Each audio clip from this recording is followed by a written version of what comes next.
What's going on, everybody, and welcome back to the channel. My name is Nathan, and on this planet we send it. And we're going to be getting in today. Well, if you haven't noticed, there's a couple of things different here in the garden, and I kind of want to get out to you and show you kind of what is going on here in the garden, to include some of the beauty that's just coming out because springtime is here. It's actually 86 degrees here, and I know I was originally planning on doing sort of like a maintenance video for this. We're going to go ahead and vlog what's going on because I actually got a couple of things that I want to show you guys here on a couple of change of events, and I'm not sure how I'm going to approach these, but I'm a little under the weather, so I don't want to be doing too much work. I'm here resting, so these videos are pretty low stress on getting them out to you guys, and hopefully going to be showing you some pretty good stuff. All right, I got a plan in place. Let's go ahead and send it. All right, the first one we want to kind of show you guys is the blueberry bushes. Obviously, that one's doing better than this one. They are two different varieties. What you're seeing there around the bottom of the pots are some eggshells that we just grind up in the magic bullet, get them, a lot of surface area, and then just dump them in there for added calcium. So those are actually two batches that we just dumped in there. So one here, and then we'll be doing that, spreading that throughout the garden too. And now for the hungry bin. As a matter of fact, just got a couple of drops there from there in the leachate. We are starting to get some good leachate consistent, so that's good. This is something that I've never had before. And the worms, they are just keeping up and doing their thing. Although, I don't know why this is in there. That's not good. Thank goodness I'm checking this with you guys. But yeah, the worms have been doing really well. I haven't quite harvested yet. It still seems like it's sort of compressing and compacting and going down. So I'm just going to kind of leave it in because my concern is if I open up and harvest it from the bottom, too much is going to fall out. So I'm just waiting to make sure it's nice, compressed and compacted before I go ahead and do the first harvest. You can just see the darkness on these strawberries coming in. Let's see here. Oh, that one's being ate just a little bit. I'll go ahead and pull that one right now, as a matter of fact. Oh, not quite ready either, but it was already getting eaten up. Yeah, the strawberries is coming in, not necessarily on a full bloom, but we still are getting some coming in. I think the warmer weather that we're now starting to get, now wasn't anticipating to be in the mid 80s to upper 80s, but I think that's going to help just about everything else in the garden, including the papaya that we'll talk about when we get over there. Now, there's no real change over here since the last week I showed you. So what I'm actually going to do is just kind of give you a place for reference here, going up and up and up. That little ball here, and let me see, it's not letting me, let's see if it'll let me zoom in a little bit for you guys. That's some bees up there, and so I'm debating on leaving them there for a little bit just so that they kind of go ahead and pollinate the yard this year. If they end up being a problem, this is kind of serving two tests here. Number one, can I have bees in my yard and they not sting all the family members, including myself, while we're out here? And then two, if they are, a little bit docile, I'm kind of to see how, it'll be a great year to see how the plant production, the fruit production does this year. Because like I said, with the avocados, we'll talk about it in a little bit. Heck, we'll be showing everything in here just a little bit. But I think that having the bees in the yard will be great for the pollination of the plants. And it would be kind of cool to see the delta between how the plants have done in the past compared to what they'll be doing here in this year when we possibly have support from the bees. So I think that the sun is now up in a place to where we can go ahead and continue along the original path, which is from this way all the way up that way in one swoop. But we got the kale is definitely taken and is doing really well. Some Swiss chard appears to be coming up. And check out the hops already just coming up and going around and just, winding its way. So the hops are doing really well automatically from the jump. And we have not officially hit spring, at least via the calendar, but as far as temperature, we are definitely almost in late spring, approaching summer temperatures for today.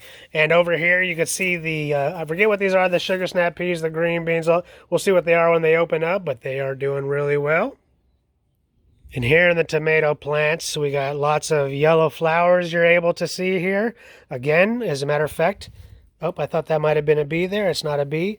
but hopefully with the bees being so close that we'll get a lot of good fruit production. If you recall at the end of the last season, I was saying that the flowers came in so late that the bees weren't here, and there was sort of a mismatch on the timing. Maybe with them being right here, again, we'll have better production on the tomatoes if they are docile and we don't have to basically get rid of them through other means. But down here we also have the peas down here are doing just good, or whatever, the beans, I forget exactly what they were. But it's always good, I guess, to label every single one, not just a few of them, so you remember. But or I guess maybe as I get more experience with them, then I'll be able to call them out first up too. But yeah, everything is doing good here in the vertical garden. Coming to the end of fall, coming to the beginning of spring with these near summer weather. But this is interesting.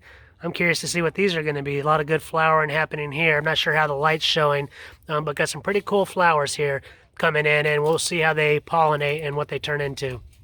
And this section here is actually one of the 2 to 3 things that I really wanted to show you guys. A lot of white flowers coming in on the plum tree, which is really awesome.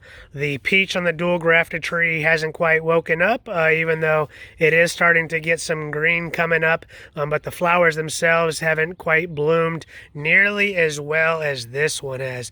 These peach blossoms are just absolutely beautiful, and it has been a very nice thing to wake up in the morning when you kind of got the sun just barely coming over the horizon, and this pink almost seems like it's just glowing in the garden. It's been really cool. But while we're over here, might as well go ahead and take care and look at these semi-dwarf trees. This semi-dwarf tree is now above my shoulders. Again, I'm not tall at all, but I am 5'8", so the average height of all humans, and that is now above that's about to my chin now. So this semi-dwarf tree is actually doing pretty good. And this one, take a look at the top, has actually had a couple of splits and is now starting to grow in lots of different directions. So this is really great to see that this one is really starting to expand. And the more it expands, able to put on more leaves in all different directions, the more nutrition will be able to bring in and grow when we get going here. And it looks like I said, with the temperatures, we might be going already, and I'm just not realizing it. All right, so for the Mexican lime tree, as I have discussed many times, I was unsure on kind of how I'm going to make this approach, because I wanted it all to kind of come up in a sort of a cone coming upright. And so looking at it and seeing how just about everything's growing, I have a strategy that I think I should be able to do this with minimum cuts, and let me show you. This is going to be the strategy right here. Take the rest of this off. All right, I know it's not good. It wasn't a clean cut, and that's probably some unnecessary damage for this. Let's take a step back, and I probably shook a little too much and got some of the limes on top of me now, but I think it's maybe a little bit more narrow than I was looking at least from the net direction. Let's take a look at this direction. Okay, so you can tell it's a little bit more wider in this direction. I'm okay with that. So I think for now, that's going to be our one cut on the Mexican lime tree, and I'm going to let the rest remain. Both fig trees are absolutely just waking up now. We'll just jump to this one. This one's really starting to spread out, open up and spread its leaves, I should say. I know it's not that big, but it's got a real good base there of leaves sort of capturing the sun that's available. And then it's obvious, not only is this tree ready to start bringing in some nutrition from the leaves because it's producing all over the place, but I got the first figs coming in too. We got figs over there, and figs up there too. So this thing is just ready to go. So I think these fig trees are going to absolutely be coming in and doing great this year. At least that's always the desire.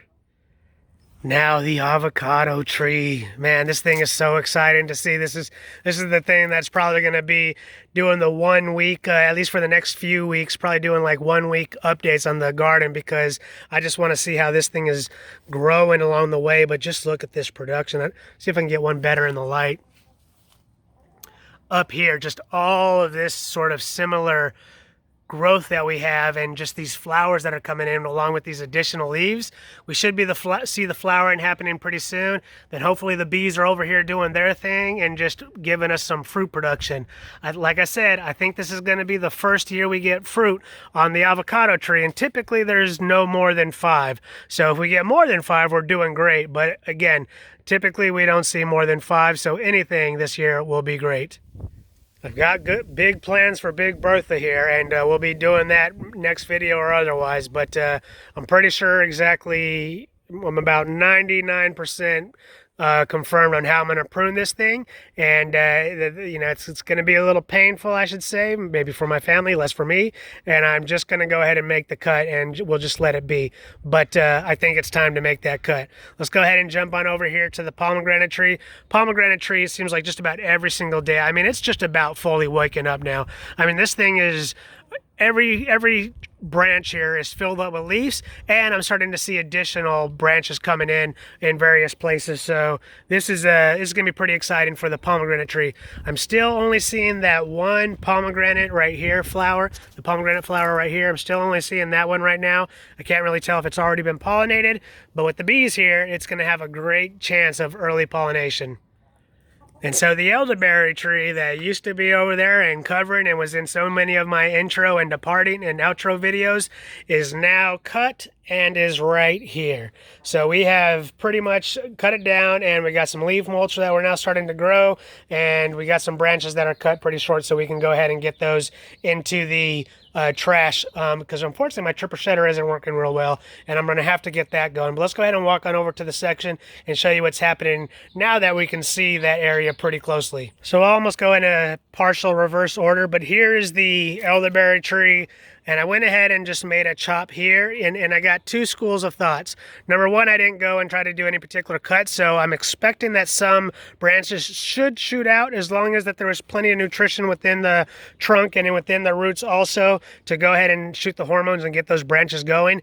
If it doesn't, oh well, you know, I'm okay with that. This tree so far has been more annoying than beneficial. However, if it does, you know, choose to survive, this part up here seems to be pretty beefy, and looking at down there where I originally made a cut, that was not bulging at all. That was holding up the entire tree and not moving. It was basically this longer part of the trunk that was bending over and literally succumbing to its own weight. So hopefully at this level, with this amount of strength, that it'll be able to increase in density and then be able to support the tree as it grows one more time. If it doesn't do it that time, it's probably more than likely I'm just going to cut it all down. I keep just trying to give it give it the most chances possible.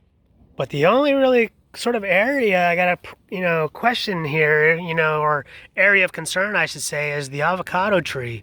Baby avocado tree is, got the brown leaves are up here at the top, and that's not normal. Normally you'll see the browning for new vegetation coming in at the tips of the leaves, which is, so typical at the lower ends, but these newer leaves should be bringing in a lot, looking a little bit more healthy, and they're not. So that's an area of concern right now. I still do see some budding coming in here. Let me bring you in there. So it looks like there will be some new growth coming in. Hopefully that's focusing for the camera.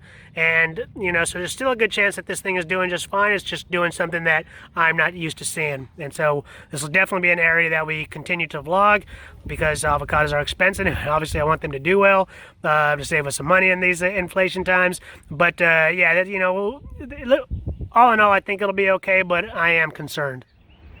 If you saw the pruning video that I did, you'll remember that I left the grapevine. There was a branch that, or a part of the vine that went all the way to the house down there. And I was intending on putting out some things here, similar to these sort of boards that stick out so that I can go ahead and put the vine on it. I didn't do that, so I decided to just go ahead and cut it this year so that we didn't have to worry about that and making sure things were growing and basically having grapes grow on top of the patio covering. So we cut that off, not to worry about that this year. Maybe I'll do it next year, maybe I won't.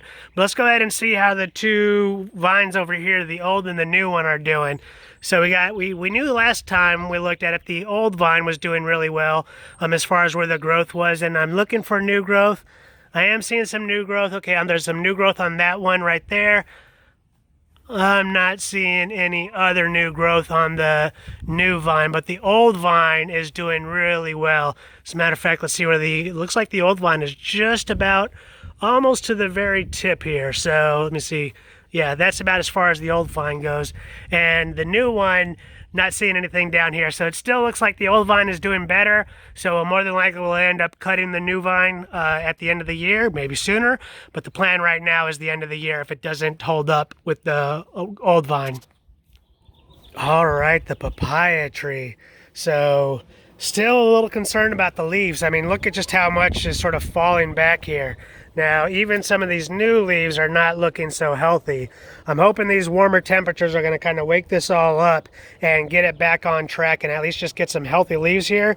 But if I don't see that, you know, come the beginning of summer, I'm probably going to go ahead and harvest some of these papayas, the older ones, because maybe those are just pulling in too much nutrition that the leaves aren't getting what they need to, and the leaves, you know, come first. Without the leaves, nothing happens on this tree. So I may end up having to pull those before they're ready, and as I mentioned in the last video, I learned that papayas, they will ripen on the tree when it's warm. So I might have to just cut my losses with these earlier ones and then allow the other ones to ripen on the tree, you know, once they get that nutrition coming in from a nice strong branches with healthy leaves at the end of them. All right, here's another opportunity for the bees. Got the navel orange tree, you know, flowers are coming out. Hopefully that they see this as they're coming back and forth to their other pollination sites and, you know, picking up and pollinating and doing their thing. But it does look like already there have been some that are pollinated. So that's a good sign. You know, the more the merrier, because although there's like, I don't know, I'm not even going to attempt to count, but there's, let's just say 50 plus flowers on here. There will probably only be less than 10 when it's all said and done that actually go to fruit, you know, and actually become a decent size. And then we'll probably only see, like, I would say 4 to 5 if this does even make it to full fruit production this year. And the only change that I did with the little engine that could, as I mentioned on the last one, I went ahead and restaked it to give it some of the stability so that it grows more straight up. Before it was sort of the Leaning Tower of Pisa, and it just had a little bit more lean in it. So re-tied it up to the stake, and we're going to hopefully let it strengthen and thicken in the position that I want it so that it's able to hold the fruit when it comes on later this year. All right, I'm going to try to say this briefly, but you can see the red here. You've known, for those who've been steadily watching, know I've been having issues with that. Well, we actually lost another one. It was buried here, but a coyote came and dug it up and picked it up. So, you know, the coyote got a treat, and that's a little concerning because next thing I need to do is I've been cleaning everything up and keeping things as clean as I could. You know, maybe I'm missing something, but the next step on what I'm going to do is, let's go ahead and walk kind of over here and give you kind of look in here, is I think their roosting zone up there is too small. So I'm going to basically, we'll come to the side here. I'm going to raise this side about 1.5 feet because you can see I got the space pretty much up to right about there. Yeah, I might have to cut some of that away. And then I might bring this over here another 2 feet or so. And then that way I will angle the roof so it kind of allows all the water to quickly run off, making sure I have less water in here and hopefully, you know, causing some infestations that are not healthy for them. And in addition to that, giving them the extra space in their roosting zone will allow them to stay well clear. Let me go ahead and open it up. You know, even with this crate here, they got about, I don't know, 5 inches or so, 4 or 5 inches between where they're pooping and where they have, you know, the wood shavings. And so that does seem to tend to fill up pretty fast. So I want to keep them well clear of that. So the goal is to basically take the crate out and give them some, you know, decent roosting conditions. And maybe that'll prevent them from getting any more disease. So yeah, I feel pretty bad about that. All right, so that's going to go ahead and wrap up this video. Got a few new things here that are pretty cool, pretty exciting, especially with the bees and the potential that having bees in the yard will do for the fruit production here in the garden, and I'm very excited about that. As long as they're docile, you know, and they're not attacking us, because we do have in this southwestern region, you know, the Africanized honeybees is a thing here. Some places it's a little bit more intense than others. I think about 30-40% of them colonies out here, if I remember correctly. It might not be be accurate, could be Africanized honeybees. So far they haven't demonstrated. They're not pinging me in the face right now, which would be a good sign of aggressive bees. So that's a good sign so far. So we'll monitor that, and I will let them go ahead and take. And if they seem to do pretty good, well, I may end up just start doing some beekeeping and just having them and make a permanent home for them to where I can monitor them and make sure that they're surviving. Because I'm skeptical that those bees will actually survive in the conditions that they are, because they're highly susceptible to robbers and other pests, etc. And so I'm kind of waiting that if they don't survive at a minimum, I'm going to go up and take that comb and use use the wax for something. And then if there's some honey up there, that would be awesome too. That would just be an additional treat, quite literally. But anyways, thank you for watching. I hope you enjoyed this video, and I'll see you on the next one.